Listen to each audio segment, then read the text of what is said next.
Hey there, appreciate you being here. This is an original story from Hidden Revenge Family, and it took a turn you truly didn't see coming. Let's get into it. I stood in the corner of my parents' ballroom, holding a glass of cheap sparkling water that tasted like regret. The room smelled of expensive perfume and catered steak. 200 guests laughed too loudly, clinked glasses too often, and pretended they all loved each other. It was my parents' 40th wedding anniversary. They called it a celebration of legacy. I called it a performance. I wore my old U.S. Army dress uniform, not because I wanted to, because it was the only formal outfit I owned that didn't come from a discount rack. The silver threads on the shoulders were faded. The jacket didn't fit quite right anymore, but it was clean, and it reminded me I had once been trusted with national secret satellite intel and decisions that saved lives. Tonight, I wasn't trusted with a seat at the main table. I sat at a side table near the waitstaff beside a bucket of empty champagne bottles. The event planner assumed I was part of the help and asked me if I could clear plates. I said no. She apologized and walked away fast. At least someone here knew embarrassment. My parents, Frank and Vivian Monroe, floated through the room like royalty. My father slapped shoulders and told war stories he had never lived. My mother laughed with women who only called her when they needed gossip or charity auction donations. They didn't look at me, not once. Then the music shifted. The room turned. Phones lifted. Alexis arrived. My younger sister swept in wearing a silver dress that probably cost more than my car. Her lips were glossy, her hair curled perfectly. A photographer she had hired followed her like a pet. Guests parted for her like she was on a red carpet instead of a rented ballroom in Seattle. She waved like a celebrity. She was an influencer. That's what she called herself. I called it unemployed with Wi-Fi. Alexis, darling, my mother rushed to her. They hugged for the cameras. My father kissed her cheek. Not a single glance in my direction. Alexis didn't need to look for me. She knew exactly where I belonged, on the edge. A microphone squealed. My father tapped it proudly. The room hushed. Thank you all for celebrating 40 years of marriage with Vivian and me, he said. Tonight is not just about us. It's about the future of the Monroe family. My mother stepped forward holding an envelope. She smiled like a game show host, revealing a prize. We have decided, she said, to give our entire life savings to our daughter Alexis, to support her purchase of a beautiful new home, a mansion she deserves. Gasps, applause. Someone whistled. Alexis placed a hand on her chest dramatically. Mom, Dad, you shouldn't have. They absolutely had. I did the math instantly. Retirement funds, emergency savings, my father's pension lump sum, my mother's investment account, everything. Gone. Handed over like a crown. No one asked if this was a good idea. No one asked about contracts. No one asked about me. Guests lined up to hug Alexis, compliment her, tell her how proud they were. A woman leaned over and whispered loudly, "You're so lucky to have parents who believe in you." I almost choked on my sparkling water. Alexis finally turned toward my corner. Her eyes locked onto me. The room didn't quiet, but it felt like it did. She walked over heels, clicking on marble. Cameras followed. She stopped in front of my table, staring at my uniform, like it was something found in a thrift store. Well, she said, look who showed up. Some guests laughed, unsure if it was a joke. Alexis never joked without an audience. I stood up because military habit dies hard. Congratulations, I said. That's a generous gift. Her smile sharpened. Cassandra, she said, drawing out my name. You're still wearing that costume. This is a U.S. Army dress uniform, I said. Oh, right, she said, waving a manicured hand. Your little government job. Intelligence or whatever. All those years, and what did it get you? No house, no savings, no followers, just that jacket. A few people chuckled. Someone filmed on their phone. Alexis leaned closer. Such a waste of good genetics, she whispered loudly enough for half the room to hear. You had every advantage and still ended up a failure with no home. My jaw tightened, but I didn't respond. I had spent years in intelligence learning when silence was safer than reaction. Tonight, silence just made me look weak. My mother stepped in, placing a hand on Alexis's arm like she was calming a star performer between scenes. Sweetheart, she said, don't mind your sister. She's always been different. The word they used when I didn't fit the picture-perfect family brand. My father looked at me then. Really looked. His smile dropped slightly. Cassandra, he said, lowering his voice. You should go, I blinked. Go where? This event, my mother said softly, is about celebration. Your presence is Uncomfortable for some guests. Uncomfortable. Not my sister insulting me in front of 200 people. Not handing over their financial future without legal protection. Not turning a family anniversary into a social media launch party. No, my existence was the problem. I took a slow breath. In another life, I had stood in command rooms where one wrong decision meant loss of life. This room felt more dangerous. Understood, I said. I picked up my small bag from the chair. A few guests stared. Most avoided eye contact. Alexis smiled like she had just won an award. As I walked toward the exit, I heard Alexis say loudly, "Some people just aren't meant for success. It's not their fault." Laughter followed me. Applause swelled again around her. The ballroom doors closed behind me. The noise dulled. Cold night air hit my face. I stood outside under the hotel lights, still in my faded uniform, breathing slow and controlled like I had been trained. Inside, they toasted their future. Inside, they celebrated a daughter they believed was their legacy. Outside, I stared at my reflection in the glass door and wondered how a family could be so proud of one child and so eager to erase another. And I wondered something else. Have you ever walked into a room knowing you were the most capable person there and still been treated like you didn't belong? I walked away from the hotel doors and didn't look back. My phone buzzed before I reached the parking lot. A text from my mother. "Come to the house. We need to handle your things tonight. Not, are you okay? Not, let's talk. Just logistics." Like I was an unpaid storage unit they needed cleared before morning. I drove through Seattle streets slick with cold rain. Traffic lights reflected on the windshield like blurred warning signs. By the time I reached my parents' gated community, my uniform collar was damp and my patience was gone. Their house sat at the end of a curved driveway, warm lights glowing behind tall windows. It looked like safety. It wasn't. The front door opened before I rang the bell. Alexis stood there, barefoot, still in her silver dress, champagne flute in hand. Music pulsed inside. The after-party was in full swing. "Well, look who followed directions," she said. I stepped inside. The marble floor was cold. Guests turned to stare, curious to see if tonight's entertainment had a second act. My father appeared from the living room. "Good," he said. "Let's get this over with." They led me past laughing friends, past gift bags and catering trays, past the family photos where I already looked like a guest who'd overstayed her welcome. We stopped in the hallway near the garage. My mother crossed her arms. "You can't stay here anymore," she said. "Not after tonight. People saw how tense things were. It's not healthy." "Healthy?" I repeated. "Yes," she said. "We don't want negativity around Alexis while she's starting her new life." Alexis leaned against the wall, sipping champagne. "I need a peaceful environment," she said, "for my content creation." I waited for the punchline. None came. My father cleared his throat. "You're capable. You'll figure something out. You always do." That was his version of love. Confidence without support, compliments without responsibility. "Fine," I said. "I'll grab my belongings." Alexis laughed. "Already handled." She snapped her fingers. A teenage cousin I barely recognized appeared from the garage, holding 2 large black trash bags. Not suitcases, not boxes, trash bags. Alexis took them from him and walked toward me, heels clicking like gunfire. "Here," she said, thrusting the bags at my chest. "Your junk." I didn't catch them at first. They hit me and slid down. One bag split slightly at the seam. My mother frowned. "Alexis, be careful." "It's trash," Alexis said. "Trash goes in trash bags." I looked at the bulging plastic. "This is everything I own." "Well," Alexis said, "everything we didn't throw away." A few guests had wandered into the hallway, drawn by the noise. Phones lifted again. Always phones. Alexis raised her voice. "Take your precious grandmother's garbage and go. The one you worshipped like a saint. Grandma Rose. The woman they called senile. The woman they hid in a back bedroom during holidays, so guests wouldn't see her shaking hands. The woman who taught me how to read when my parents were too busy chasing status." I picked up the bags. They were heavier than expected. My father opened the front door. Cold wind rushed in. Rain hit the marble floor. "Good luck, Cassandra," he said. "We hope you find your path." I stepped outside with both bags in my arms. My uniform soaked instantly. The door closed behind me.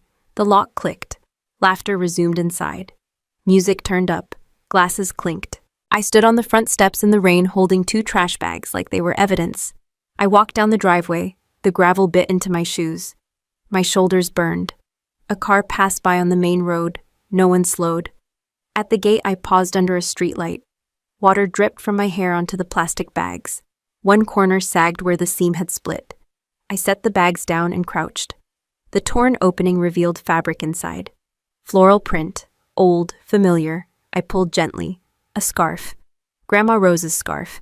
The one she wore every winter, even indoors, because she always said houses were never warm enough when love was missing. My throat tightened. I widened the opening and looked inside. More items. A worn leather journal, a wooden rosary, a framed photo of Grandma Rose holding my hand at age 6. My parents had called these hoarder nonsense. To me they were memory. Proof someone in that house had once seen me. I lifted the second bag. It rustled heavier. Something solid shifted inside. Hard edges. A box, maybe? I didn't open it there. Not on the street. Not under the gate camera that surely recorded every step I took. I tied the torn seam tighter and picked up both bags again. Rain mixed with the cold air. My hands went numb. My shoes squelched. I walked toward the main road and flagged down the first taxi I saw. The driver glanced at my uniform and my bags. "Rough night," he asked. You could say that. He didn't ask questions. That made him my favorite person of the day. We drove to the cheapest motel near the highway, the kind of place with flickering neon and carpet that smelled like lost decisions. I paid in cash, old habit. Always keep emergency money. Inside the room, I dropped the bags on the bed. Springs creaked. The heater rattled like it wanted to die.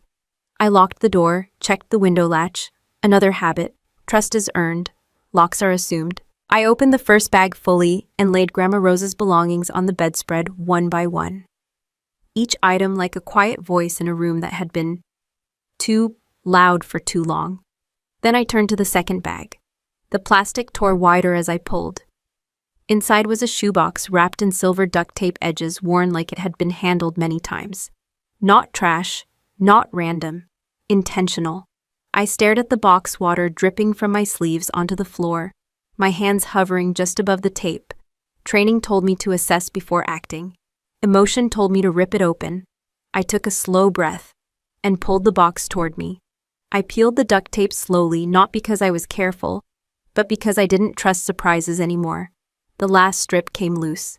The shoebox lid lifted with a soft sigh, like it had been waiting years for this moment.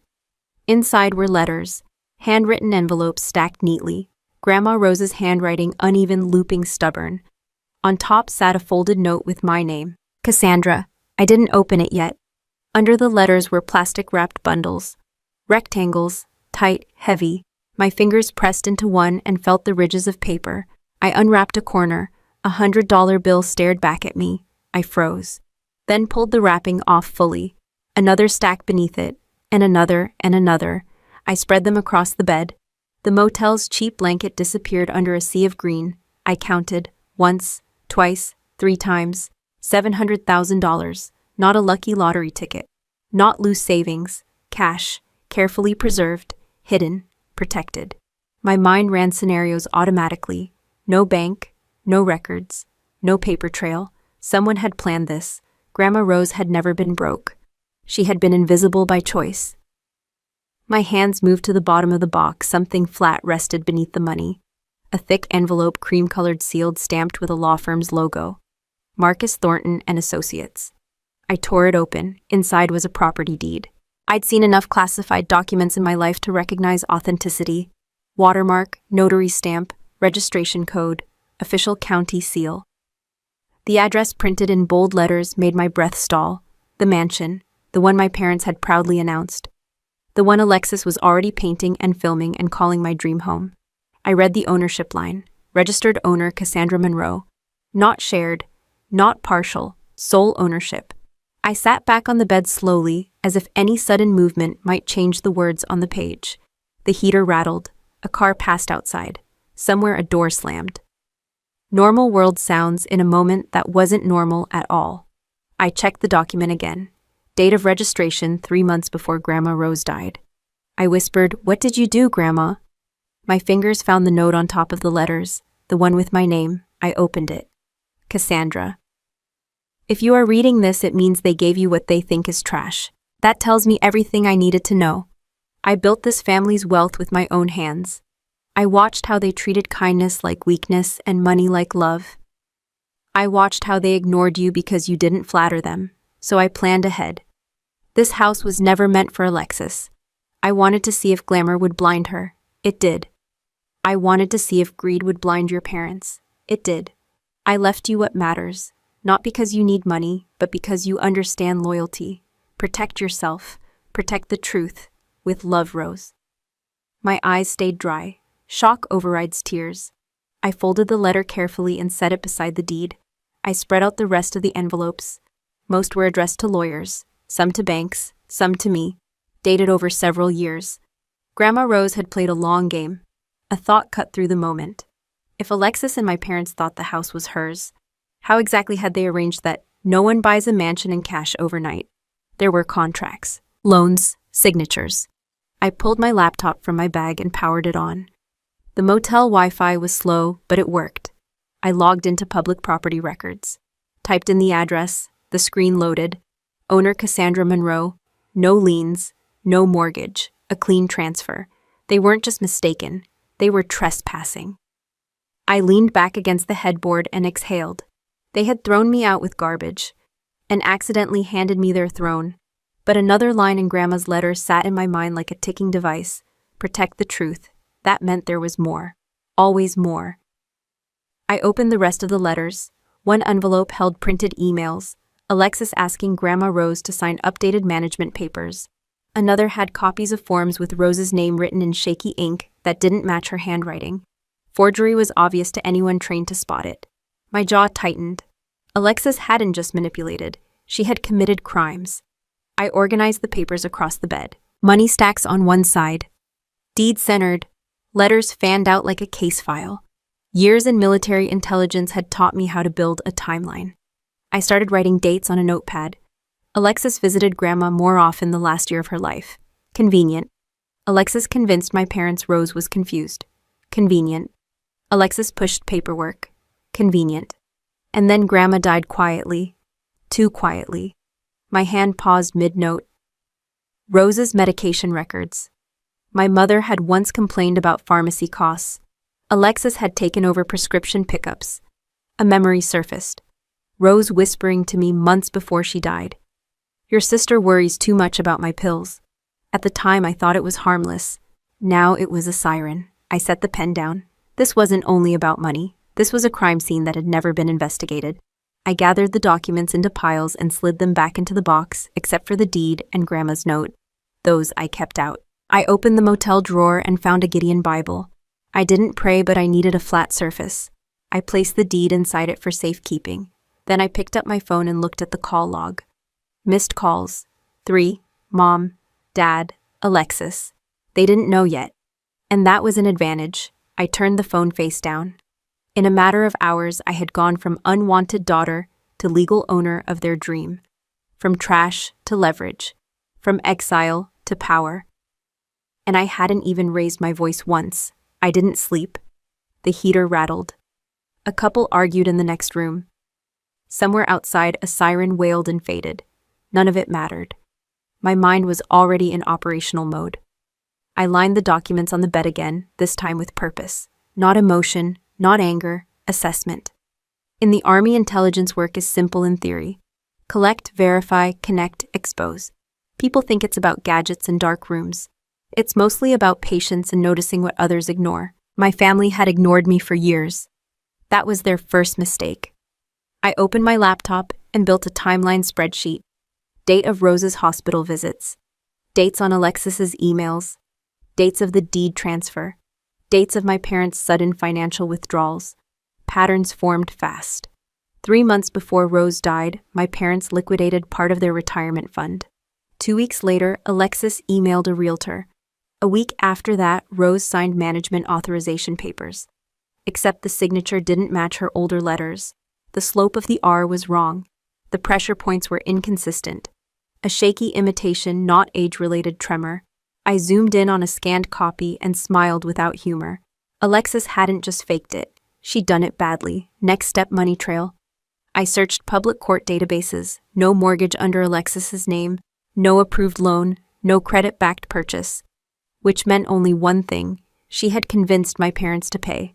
I pulled my phone and checked my bank app. My parents had once added me as an emergency contact on their shared account. They forgot to remove it when they stopped speaking to me. I still had read-only access. There it was, a wire transfer, their entire savings, sent to a title company, the same week as the deed transfer. My father, a man who once refused to buy name-brand cereal because it was financially irresponsible, had just handed over his future to a daughter who bought handbags, like disposable cups. I stared at the screen and shook my head. Greed makes smart people stupid. Pride keeps them blind. I copied everything: screenshots, transaction IDs, dates, evidence folder, habit. Then I leaned back and finally let myself feel one thing. Not sadness, disgust. I brewed motel coffee that tasted like burnt rubber and sat at the small table opening Grandma Rose's medical papers. Pharmacy receipts, dosage schedules, a note from her doctor reminding caregivers not to skip medication because of heart risk. I checked the dates. 3 refill pickups were signed by Alexis. 2 of those refills never showed corresponding dosage logs. Missing days. I didn't need to be a doctor to understand what that meant. My hand tightened around the coffee cup. Alexis hadn't just stolen money, she had sped up death. I set the cup down carefully so I wouldn't crush it.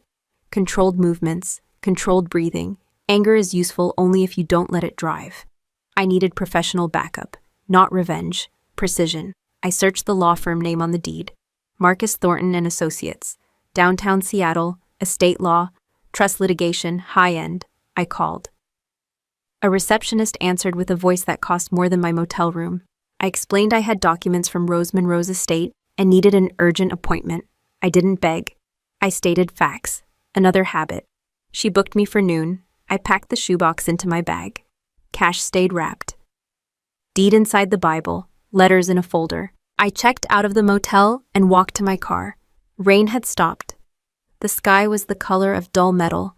I drove into the city, parked near the law office, and waited in the lobby, surrounded by marble and quiet money. Marcus Thornton came out himself. Mid-50s, sharp suit, eyes that missed nothing. "Miss Monroe," he said, "please come in."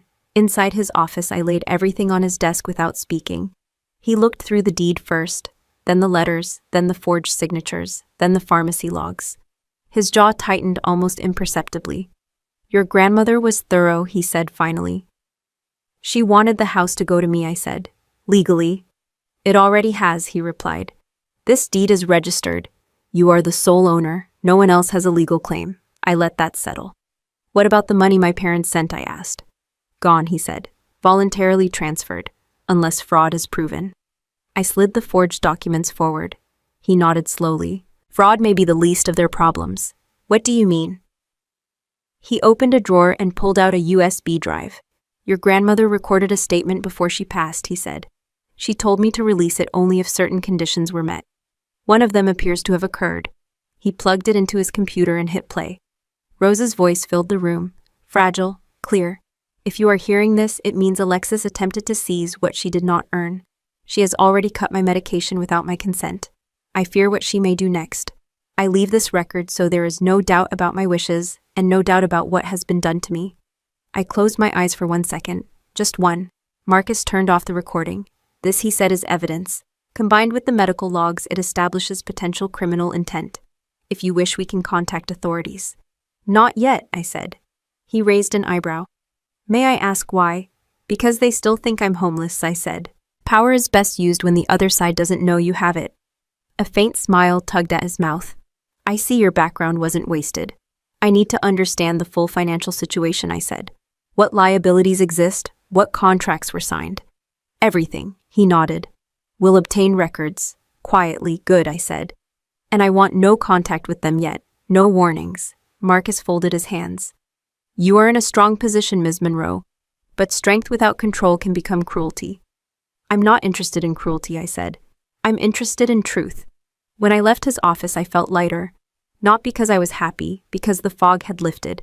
Every step now had a direction. I walked down the sidewalk, blending into the crowd, just another person in a gray city.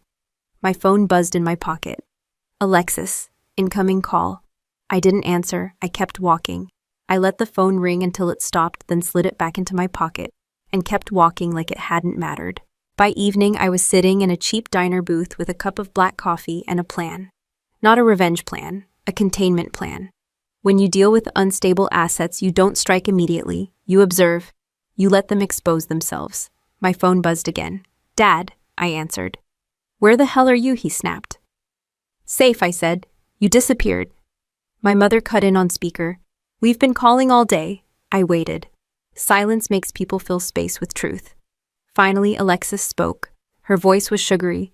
"Cassandra, we need your help, urgently." I almost laughed. "My help," I said. "Yes," my mother said. "There's paperwork finalizing the house, closing fees, filing costs. Just $5,000. Your sister's accounts are temporarily tied up." Temporarily tied up. That was a creative way to describe drowning in debt. Dad cleared his throat. "You owe us. We raised you, fed you, put a roof over your head." I stared at the diner's laminated menu, suddenly grateful for its honesty. Pancakes cost what they said. No emotional fine print. "I don't have $5,000, I said. Alexis scoffed. "You always say you don't have money. Maybe if you'd chosen a real career instead of playing soldier," I cut her off. "I work at a warehouse," I said. "Night shifts. I barely pay for a room." It wasn't true. I had money, cash, a house, leverage. But truth was a weapon best kept hidden. Gray rock. No emotion, no argument, no defense. Just dull reality. My mother sighed loudly. "So you're really going to abandon your family when we need you?" Silence again. Dad spoke softer, calculated. "If you can't help financially, at least show some support. Call your sister, encourage her. She's under stress." "I'm tired," I said. "I have work tonight." Then I ended the call. No dramatic goodbye. No anger. No explanation. I paid for the coffee and left the diner. Control wasn't loud. It was steady. Over the next days, I built my cover. A cheap rented room, a prepaid phone number, a voicemail greeting saying I was unavailable due to night shifts. When they called, I answered rarely. When I did, my voice stayed flat, distant, uninteresting. Gray rock. They stopped yelling. Then they started complaining. Then they started begging. Predictable. One afternoon, my phone buzzed with a video message from Alexis. Curiosity isn't always weakness. I opened it. She stood inside the mansion. Phone held high sunlight pouring through tall windows. Workers in white overalls painted a large room behind her. Buckets of paint, drop cloths, a ladder. "Guess what this room is going to be," she said, smiling wide. My walk-in designer closet. Floor-to-ceiling shoe walls, vanity lighting. The perfect space for unboxing videos. She turned the camera toward the window. A reading nook sat beneath it. Built-in shelves, a cushioned bench, Grandma Rose's room. She had told me once quietly, "When I'm gone, that room should belong to you. A place to think, a place to rest." Alexis didn't know that. Or maybe she did, and didn't care. She flipped the camera back to her face. "Some people are just meant for luxury," she said. "Not everyone can handle a home like this." The video ended with her blowing a kiss. I didn't reply. I saved the video to a secure folder. Evidence. Marcus called later that day. "We pulled your parents' financial records," he said. "Their retirement accounts are nearly empty. They're now personally liable for several short-term loans taken under Alexis's name with them as guarantors." "How bad?" I asked. "If Alexis defaults, they lose everything. If the house is seized, they still owe." I stared at the saved video thumbnail. "Do they know any of this?" I asked. "Not fully," he said. "Alexis has been filtering information. She told them sponsorship deals would cover payments. None exist." I closed my eyes once. "Not long, no dramatics. Continue," I said. He paused. "We also verified pharmacy logs. The medication gaps are documented. Combined with the audio recording, law enforcement will take interest." "Not yet," I said again. Marcus didn't argue. "Understood. One more thing. Your parents called the office today." I blinked. "About what?" "They wanted to confirm whether any assets remained in Rose's estate," he said. I told them all matters were settled. What did they say? They sounded worried. Worried. Good. Fear loosens tongues. Silence tightens traps. That night, I sat on the narrow bed in my rented room and laid out my documents again. Deed, letters, forged signatures, financial records, video of the painted room. Every piece fit. Every thread led forward. I didn't hate them. Hate clouds judgment. I didn't need to punish them. Consequences would do that on their own. All I had to do was choose the moment and stay invisible until then. My phone buzzed again. Mom this time. I let it ring. I watched the phone vibrate itself silent, then turned it off completely. No distractions, no interruptions. If I was going to move forward, I needed clean space in my head. The next morning I met Marcus again. He didn't offer coffee this time. He didn't waste small talk either. He simply closed his office door, locked it, and placed a digital recorder on the desk. "There's more," he said. He pressed play. Grandma Rose's voice filled the room again, softer than the first recording, but sharper in intention. "If you are hearing this," she said, "then Cassandra has the truth in her hands.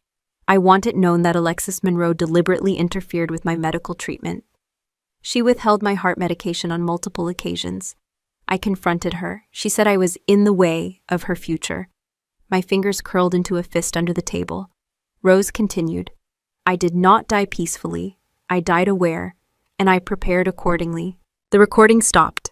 Marcus exhaled slowly. "This statement is admissible. Combined with pharmacy data and the forged documents, this is no longer a civil dispute. This is a criminal matter." I stared at the blank wall behind him. "This isn't about money anymore," I said.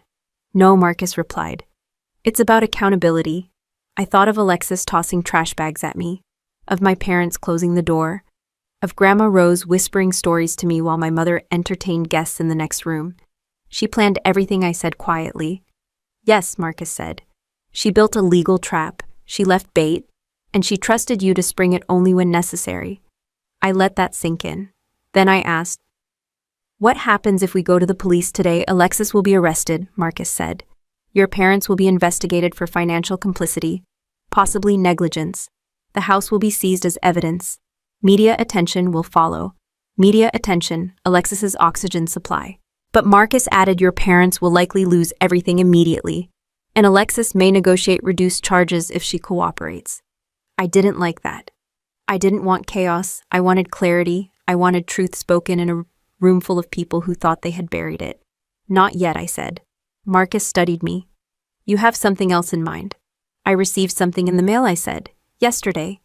I slid an envelope across his desk. He opened it. A glossy invitation card.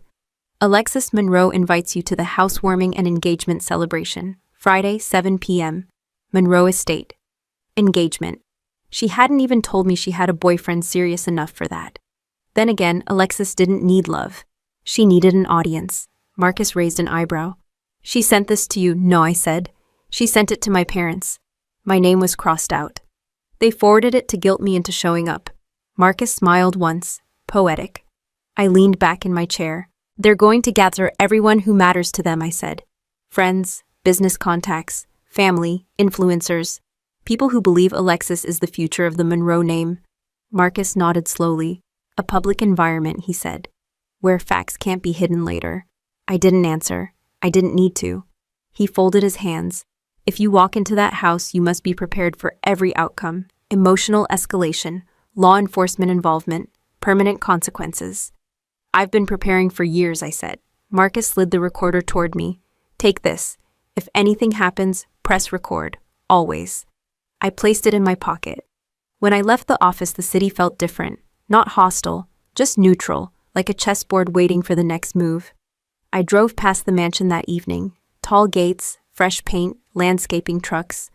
A banner on the balcony. "Welcome to the new era." Alexis's era. I parked across the street and watched workers carry furniture through the front doors. Expensive, fragile, unaware that none of it legally belonged to the woman directing them. My phone turned back on. Notifications flooded in. Missed calls, texts. "Mom, please call us. We're under a lot of stress.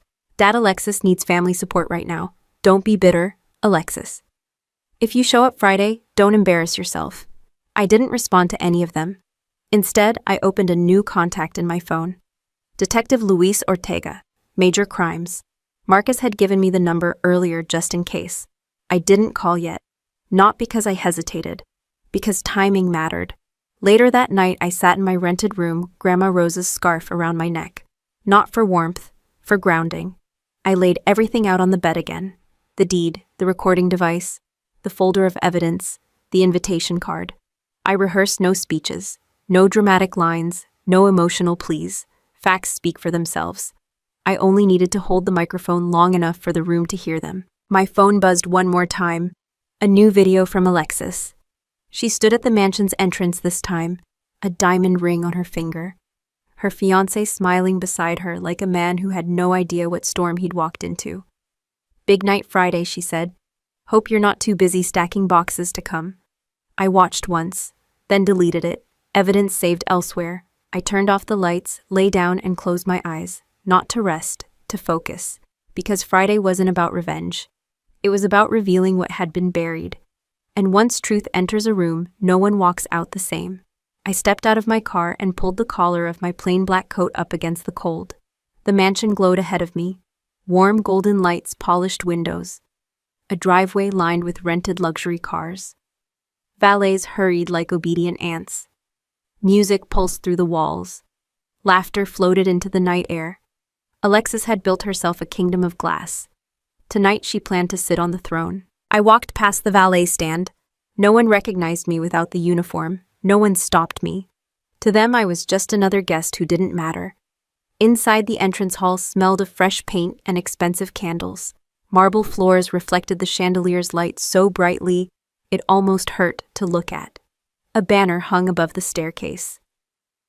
"Welcome to the new era of the Monroe family." Subtlety had never been Alexis's strength. A hostess with a tablet smiled. Name Cassandra Monroe. Her smile froze for half a second. Then she forced it back. "Right this way." She didn't offer to take my coat. I walked into the main hall. The crowd was bigger than at the anniversary party. Influencers, realtors, local business owners, people who clapped whenever someone important entered a room. Cameras floated on gimbals. Ring lights glowed in corners. A live stream screen showed Alexis greeting guests at the far end of the room like a presidential candidate. My parents stood beside her. My mother wore a champagne-colored gown and a smile that looked painted on. My father shook hands like he was still proud of himself. They didn't look like people on the edge of financial ruin. They looked like winners who didn't know the scoreboard was fake. Alexis spotted me across the room. Her eyes widened just slightly. Then she turned to the nearest camera and whispered something with a grin. The cameraman swung toward me. Perfect. I walked forward at a steady pace. No rush, no hesitation. Just a woman entering a building she legally owned. Guests moved aside automatically, not out of respect, but curiosity. People sensed tension like sharks sense blood.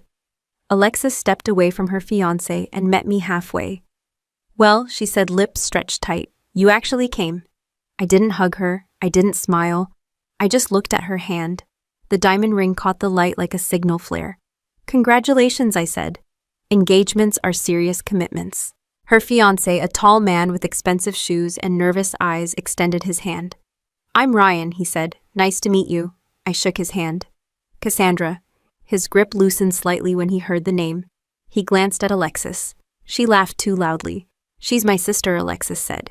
"The one who hates family events." I didn't correct her. Let the room keep believing the version they liked. It made the contrast sharper later. My mother appeared, champagne flute in hand. "You look well," she said carefully. "I am," I said. My father joined us. He cleared his throat. "Cassandra, let's not cause a scene tonight. This is important for Alexis." "I wouldn't dream of causing a scene," I said. Which was true. Scenes were emotional. I was here for exposure. A bell chimed. A man in a suit stepped onto a small stage near the staircase. "Ladies and gentlemen," he said, "please gather. Our hostess has a few words." Music lowered. People turned. Phones lifted again.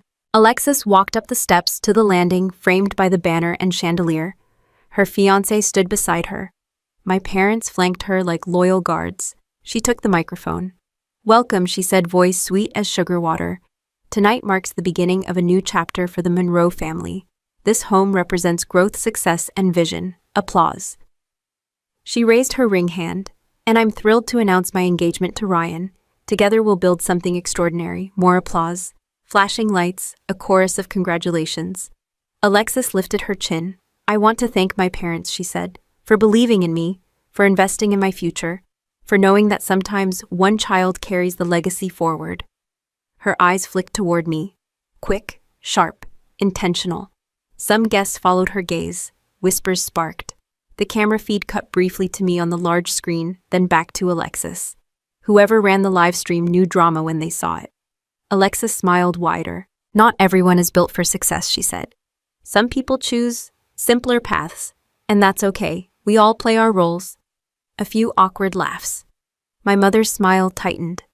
My father stared straight ahead, like a man hoping a problem might solve itself if he didn't look at it. Alexis lifted a pair of golden scissors from a silver tray. And now, she said, to officially open this home, I stepped forward. Not running, not rushing, just walking. I moved through the crowd, past shocked faces, past raised phones, past whispered names. I reached the foot of the staircase. Alexis paused mid-breath. I looked up at her. Before you cut anything, I said I'd like a moment. The crowd murmured. A microphone assistant hesitated, then handed me a second mic, assuming this was part of the program. It wasn't. Alexis forced a laugh. Oh my God, Cassandra. This isn't the time. I turned toward the audience. My name is Cassandra Monroe, I said. Former U.S. Army intelligence officer. And the legal owner of this property. Silence hit the room like a power outage. Alexis froze. My mother blinked rapidly. My father's face drained of color. I kept my voice level. This house was registered 3 months ago under my name. Not Alexis's, not my parents'. Mine. Murmurs, gasps. A dropped glass shattered on the marble floor. Alexis stepped closer, smile gone. That's not funny, she hissed. I'm not joking, I said. I raised my free hand. Marcus Thornton stepped out from the side entrance, accompanied by 2 security officers from the venue, unsure whose side they were on. He held a folder. Ladies and gentlemen, Marcus said, voice calm and professional. I am attorney Marcus Thornton. This is the registered deed for this property. He lifted the document high enough for cameras to zoom in. My name sat printed in bold black letters. Cassandra Monroe. Alexis grabbed the mic from my hand. This is insane, she said, laughing wildly. My parents bought this house for me, everyone knows that. Marcus stepped forward. Your parents transferred funds? Yes. But ownership was assigned by the estate of Rose Monroe. Sole beneficiary, Cassandra Monroe. My mother's champagne flute slipped from her fingers and shattered. My father whispered, Rose. I took the microphone back gently. There's more, I said. I opened a second folder. And this, I said, is documentation of forged signatures, financial fraud, and interference with medical treatment. Alexis's breathing changed. Fast, shallow. I looked directly at her. You didn't just steal money, I said. You tried to erase a woman who saw through you. No one moved. No one spoke. No one blinked. Not yet. But every eye in the room had shifted. And every camera was recording. I didn't raise my voice. I didn't need to. The room was quiet enough to hear someone's phone vibrate on silent mode. Alexis stared at the deed in Marcus's hand, as if it might burst into flames and save her. It didn't. Paper doesn't lie. People do, Ryan. Her fiancé leaned toward her. Alexis, he whispered, what is she talking about? Alexis didn't answer him. She stepped down one stair, eyes locked on me. You're bitter, she said. You always hated that I succeeded. I kept my expression neutral. This isn't about feelings, I said. It's about law. My father stepped forward, hands raised like he was trying to calm a hostage situation. Everyone just relax, he said. There must be some misunderstanding. Rose was confused near the end. She didn't know what she was signing. Marcus turned slightly and opened the folder wider. Actually, he said, Mrs. Rose Monroe recorded a statement regarding her mental clarity and her intentions. He pressed a button on a small speaker he placed on a nearby table. Grandma Rose's voice flowed into the hall. Steady, clear. I am of sound mind, she said. I know exactly what I am doing. I am transferring ownership of the Monroe property to my granddaughter Cassandra. I do this willingly and without coercion. A collective inhale swept the room. Alexis shook her head violently. That's fake. You set this up. You've always been jealous. I stepped closer. Not to intimidate, to be heard. You threw me out with trash bags, I said. You laughed while doing it. One of those bags carried your future on paper and your crimes in ink. My mother's face crumpled. Crimes, she repeated faintly. I lifted the second folder. These, I said, are pharmacy records, signed by Alexis Monroe. These, I flipped another page, are medication logs showing missing doses. And this, I held up the forged authorization document, is your mother's signature, written by someone else. My mother looked at Alexis. Really looked. Not at the influencer, not at the daughter she bragged about, at a stranger. Ryan stepped back from Alexis. "Tell me you didn't do this," he said quietly. Alexis turned to him, voice rising. "You don't understand. They never gave me anything. I had to take it." "You cut her medication," I said. The word cut through the noise. My father's knees bent slightly. He grabbed the stair rail. "Alexis," he whispered, "what did you do?" Alexis's breathing went sharp. She looked around. Phones were still raised. People were filming everything. The live stream screen still showed the scene in real time. Comments were scrolling so fast they blurred. She tried to laugh. "She's crazy," Alexis said. "She's been unstable since the army. This is a stunt." Marcus stepped forward again. At this point, he said calmly, "We have sufficient evidence of document forgery and potential medical interference leading to death. I have already contacted major crimes." A beat of silence. Then the front doors opened. 2 uniformed officers entered, followed by a man in a dark jacket and badge. Detective Ortega. He didn't rush. He didn't dramatize. He walked like someone who knew the story would not escape him. "Alexis Monroe," he said, "I need you to step away from the staircase and put your hands where I can see them." Alexis turned to my parents. "Mom," she said. "Dad, do something." My mother shook her head slowly. Tears formed but didn't fall. My father stared at the floor, unable to meet anyone's eyes. Ryan moved even farther back. Alexis's voice cracked. "This is her fault. She set me up." I looked at her. "You set yourself up," I said. "All I did was open the bag you threw at me." The officers stepped closer. Alexis took one step back, then another, but there was nowhere to go. Cameras surrounded her, guests pressed against walls, no exits, no narrative left to spin. "Alexis Monroe." Ortega repeated, "You are being detained on suspicion of document fraud, financial deception, and interference with medical care resulting in death." The word death rolled through the room like a cold wind. One officer gently took Alexis's arm. She resisted for half a second, then realized. Resistance would only make better footage. She lifted her chin and walked with them, shaking off the officer's hand like she was exiting a fashion runway. Flashes exploded. People shouted questions. Someone cried.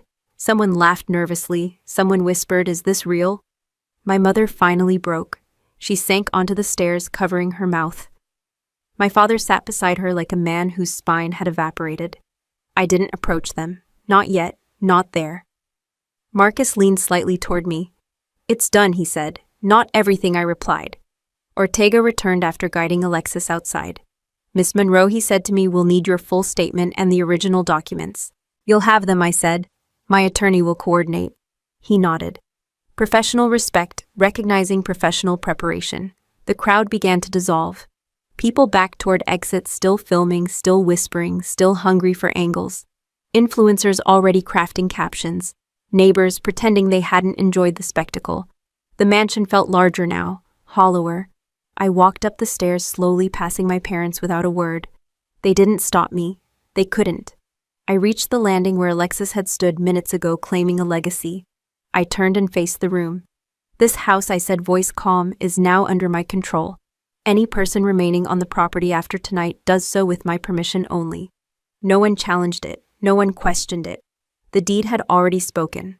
One by one, guests left. The music had stopped. The light still shone. The banner still read, "Welcome to the new era."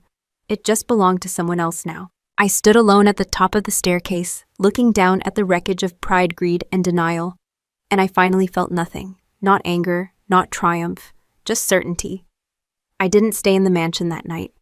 After the last guest left and the police cars disappeared into the distance, I walked out through the front doors like a landlord inspecting a property, not a daughter reclaiming a home. I locked the door behind me and handed the keys to Marcus. "Secure it," I said. "No one enters without my approval." He nodded. Understood. Then I drove away. Not because I was running, because I didn't need to sit inside a victory. I needed to decide what came next. The news broke before sunrise. Influencer arrested at lavish engagement party. Family mansion ownership scandal. Elder abuse investigation linked to prominent local family. Alexis had built her life on attention. In the end, attention burned it down. Detective Ortega called me that morning. "Alexis confessed partial involvement," he said. "She claims she only adjusted medication and didn't expect your grandmother to die." Negligence doesn't require intent, I said. He exhaled. You've done your homework.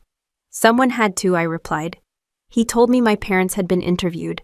They hadn't been arrested. Not yet. Their role sat in a gray zone, willful ignorance mixed with financial dependency. They hadn't forged documents.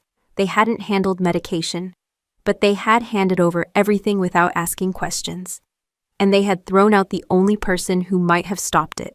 Weeks passed. Alexis was charged with document forgery, financial fraud, and medical interference resulting in death.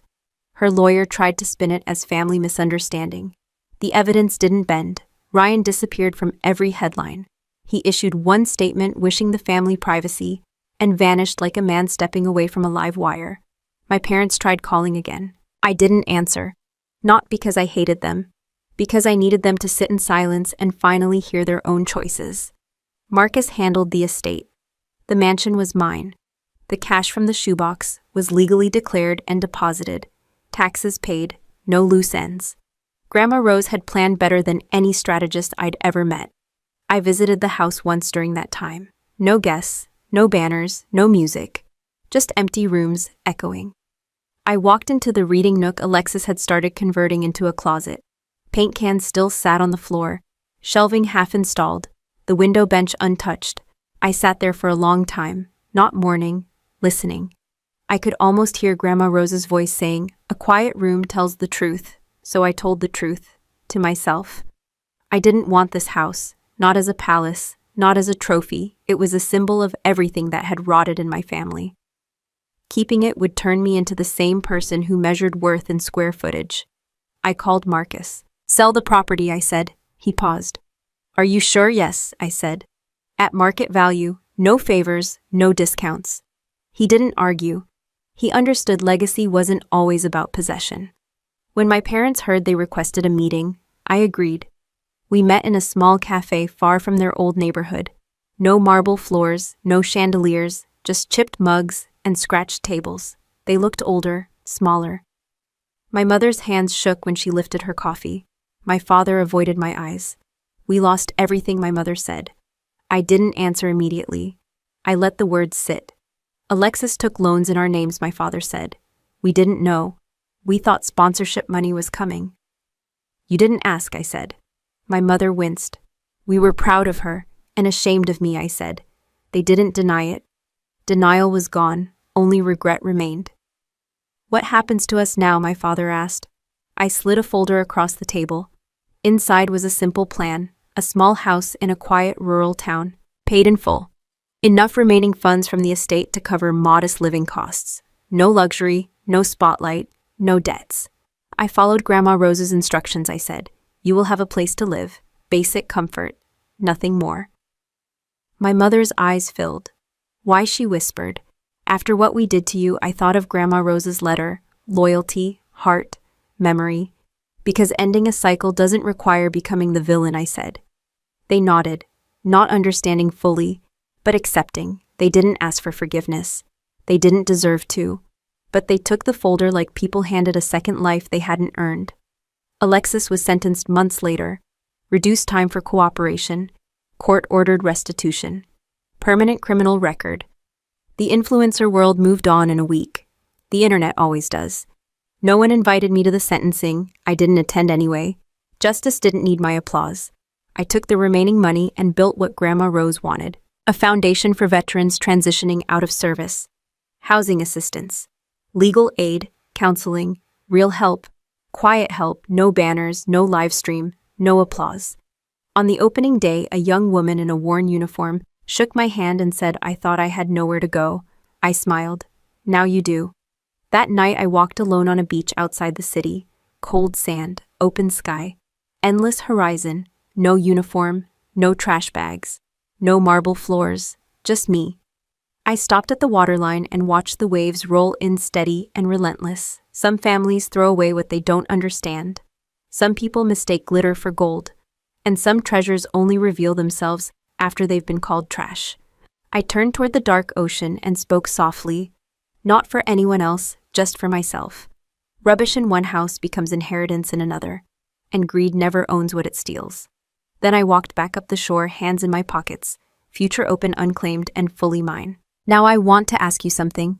If you discovered your own family had built their comfort on lies and you were the only one holding the truth, would you stay silent to keep the peace or speak up and risk burning everything down? Share your thoughts in the comments and don't forget to subscribe for more stories where justice refuses to stay buried. I sat on a wooden bench outside the foundation office, watching a young veteran fill out an intake form with shaking hands, and I realized something simple. Family isn't always the place where love lives. Sometimes it's just where transactions happen. For most of my life, I believed family meant loyalty, safety, a home base. I thought blood created a bond that couldn't be negotiated or sold. I was wrong. Some families don't run on love. They run on profit, image, and hierarchy. Once I saw that clearly, everything in my past suddenly made sense. My parents didn't invest in Alexis because they loved her more. They invested in her because she made them look successful. She was glossy, loud, visible. She turned their name into a brand. I was quiet, private, gone for years in a job that didn't produce photos or applause. To them, I wasn't a daughter.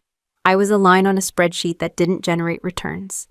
Once you accept that some families operate like corporations, their behavior stops feeling confusing. It becomes predictable. They promote the child who raises their status. They sideline the one who doesn't play the part. They fund what flatters their ego. They cut what doesn't. In that system, love isn't unconditional, it's performance-based. That realization hurt. But it also set me free. Because once you see the rules of the game, you can decide whether you're willing to keep playing. A lot of people don't want to admit this happens. We're taught to believe family is sacred ground. That questioning it makes you ungrateful. That walking away makes you cruel. But reality is more complicated. Some families build identity around appearances. Some parents need a golden child to feel successful. Some siblings learn early that charm pays better than character. And when you're the one who doesn't fit the script, you feel crazy. You wonder what you did wrong. You try harder. You shrink yourself. You apologize for existing. I did that for years, until the night they handed me my life in trash bags. That moment was brutal, but it also stripped away every illusion. I finally understood that I had been participating in a system designed to keep me small. Once I saw that, I stopped asking for love from people who only understood leverage. If any part of this sounds familiar, I want to talk to you directly for a moment. There are warning signs when family love has turned into a business arrangement. If praise only appears when you achieve something that benefits them, that's a sign. If your choices are only supported when they make the family look good, that's a sign. If money is always attached to control, guilt, or obedience, that's a sign. If you're treated like a disappointment for choosing peace over performance, that's a sign. Healthy love doesn't require you to audition for acceptance. Another sign is how they react to your independence. When I joined the military, I thought they'd be proud. Instead, they treated it like I'd rejected their dream. I wasn't building the family brand, I was building myself. That threatened their narrative, so they rewrote me as the failure. Some parents don't want children, they want extensions of themselves. When you refuse to be that extension, they treat you like a defective product. That's not love, that's branding. The hardest lesson for me was realizing that you cannot earn unconditional love from someone who only knows conditional attachment. No amount of success, obedience, or sacrifice will turn a transactional relationship into a nurturing one. It will only exhaust you. So what do you do if you recognize your family in any of this? First, you build your own foundation. Financial independence is not just about money, it's about freedom. When you can pay your own bills, sign your own lease, and make your own decisions. Manipulation loses its power. You stop negotiating your dignity for survival. Second, you protect your information. Important documents, accounts, medical decisions, legal paperwork. People who respect you won't demand control over these things. People who want leverage will. Third, you stop trying to convince them of your worth. People who see value only in performance will never appreciate authenticity. The more you try to prove yourself, the more power they hold. Fourth, you create a support system outside the family structure. Friends, mentors, communities, therapists. Anyone who sees you as a whole person, not a role in their personal theater. I was lucky. I had Grandma Rose. Not everyone gets a guardian like that. But even she knew she couldn't be around forever. That's why she didn't just leave me money. She left me evidence. She left me a way out. She left me the truth. Most people won't inherit a shoebox full of cash and deeds, but everyone can build their own exit plan, one boundary at a time, one decision at a time, one refusal to be mistreated at a time. Walking away from toxic family dynamics is not dramatic. It's not cruel. It's often the first adult decision you make that is fully your own. And here's the part no one tells you. When you stop participating in the transaction collapses. The roles fall apart. The golden child is forced to stand on their own. The parents face the consequences of their choices. The system breaks. That isn't revenge. That's reality correcting itself. I didn't win because I exposed them. I won because I stopped needing their approval. The house, the money, the courtroom drama. Those were just symptoms. The real victory was realizing I never needed to be chosen by people who never truly saw me. Sometimes the family you're born into is the first system you outgrow. And outgrowing it doesn't make you heartless. It makes you free. For a long time, people thought I was weak. They saw me stand in that ballroom while Alexis laughed at me.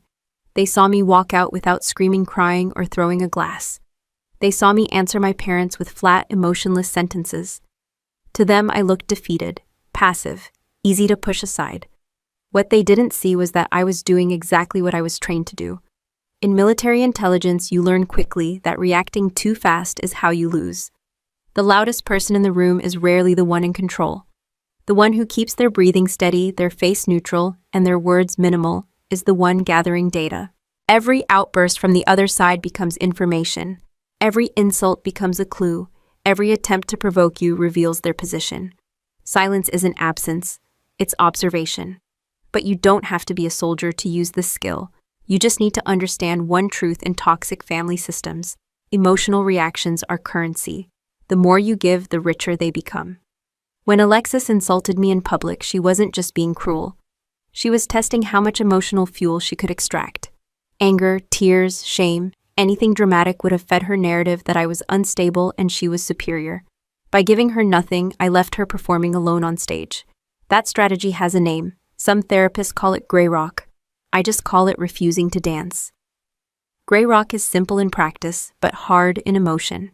It means answering without color, speaking without defensiveness, ending conversations without justification, not explaining yourself to people who don't listen, not arguing with people who don't want truth, only control. When my parents called demanding money, I didn't shout. I didn't remind them of every sacrifice I had made. I didn't recite my resume or my service record. I simply said I didn't have it, short, plain, boring, no handle to grab.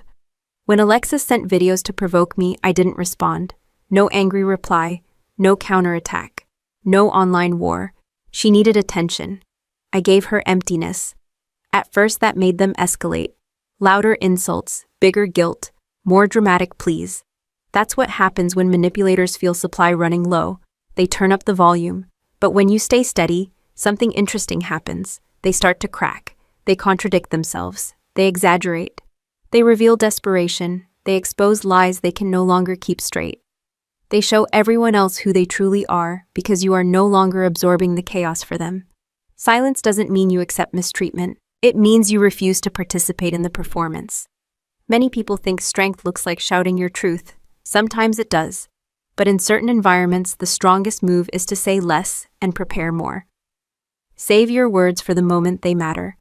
Save your energy for actions that change reality, not arguments that recycle pain. If you grew up in a family where arguments go in circles, where apologies never come, where blame always lands on the same person, then you know what I mean. No one is actually listening. They are waiting for their turn to speak. Your explanations become ammunition.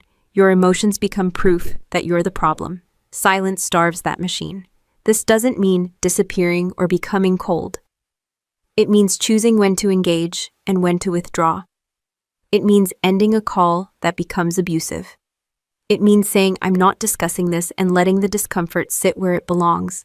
It means protecting your inner world from people who treat it like a playground. Here's the practical part.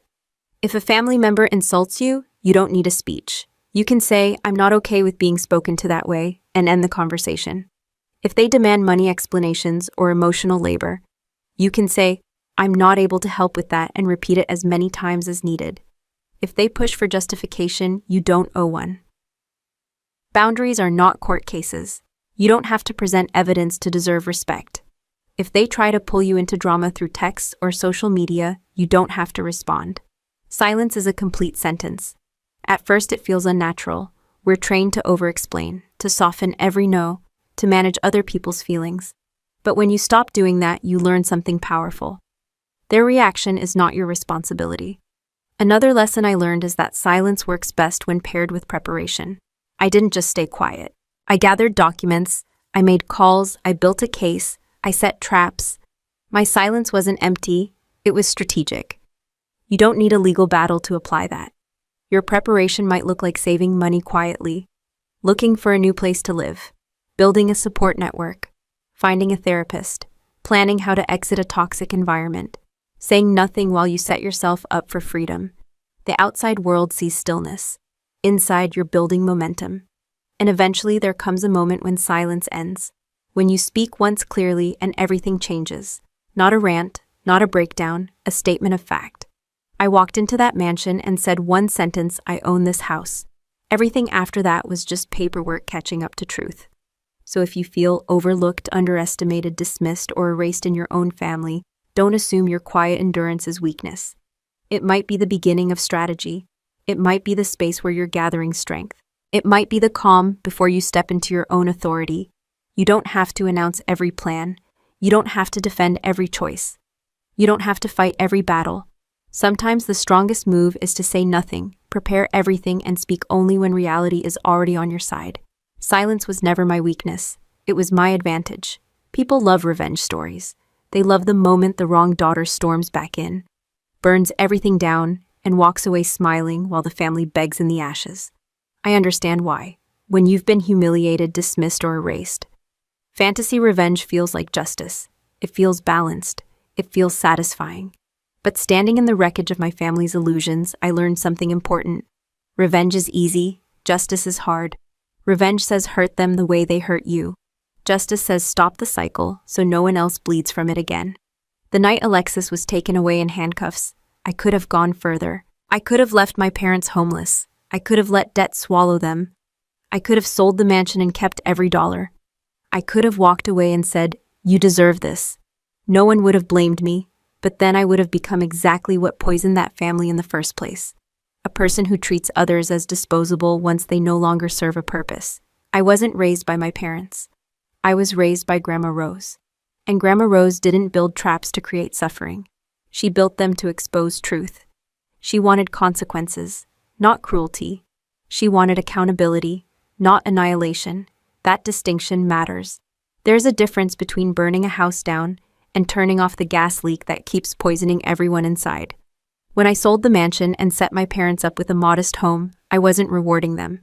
I was choosing not to continue the tradition of emotional destruction. I didn't forgive them. Forgiveness is personal, optional, sometimes impossible. But I refused to become their mirror. Justice isn't about winning, it's about ending what should never continue. A lot of people struggle with this. They've been hurt deeply by family, manipulated, abandoned, controlled. And they ask themselves, if I don't destroy them back, does that mean they got away with it? No. It means you refuse to carry their poison forward. You can hold people accountable. You can set boundaries. You can involve law when necessary. You can cut contact. You can protect your life and peace, and still choose not to become the same force that harmed you. That balance is where real power lives. My parents will live with what they did. Every quiet morning in their small house, every holiday without Alexis, every memory of a daughter they pushed out the door. That is their consequence. It doesn't require my constant punishment. It doesn't require my hatred. It simply exists. Alexis will live with the criminal record, a broken reputation, and the knowledge that her rise was built on theft and cruelty. That is her consequence. And I get to live with something different. A life built by choice, not reaction. That's what justice gave me. If you've ever been wronged by family, you might be facing a similar crossroads. Part of you wants to expose them. Another part wants to disappear. Another part wants to scorch the earth and never look back. I won't tell you what to do. Every story is different. Every wound is personal. But I will offer a few truths I learned the hard way. First, you don't owe forgiveness to people who refuse accountability. Letting go of revenge does not mean pretending nothing happened. Second, boundaries are not cruelty. Cutting contact with someone who harms you is not betrayal, it's self-respect. Third, justice is not always loud. Sometimes it's legal, sometimes it's emotional. Sometimes it's simply building a life where their power over you no longer exists. Fourth, you are allowed to outgrow your family. You are allowed to rewrite your role. You are allowed to choose peace over performance. And finally, you are not obligated to carry forward the dysfunction you survived. Family cycles repeat because someone keeps playing their assigned part. The golden child, the scapegoat, the peacemaker, the rebel, the invisible one. The moment you step out of your assigned role, the system shakes. The moment you refuse to become the villain in their story, you write your own. I didn't inherit the Monroe legacy. I dismantled it. Then I built something new in its place. Not a mansion, not a brand, not a performance. A quiet life, a meaningful purpose. A name that stands on truth instead of illusion, and that more than any courtroom victory or public reveal is the real ending. So now I'll leave you with this question. If you had the power to expose the truth in your own family, but also the power to choose what kind of person you become afterward, would you choose revenge that feels good for a moment, or justice that sets you free for a lifetime? Share your thoughts in the comments and subscribe for more stories about breaking cycles, reclaiming power, and choosing a different legacy. Final note. This story is a work of fiction created by artificial intelligence to heighten drama and emotion. But the valuable lessons we discuss are entirely real and continue to happen to many people every day. If this style isn't for you, that's perfectly okay. Please feel free to look for other content that better suits your needs.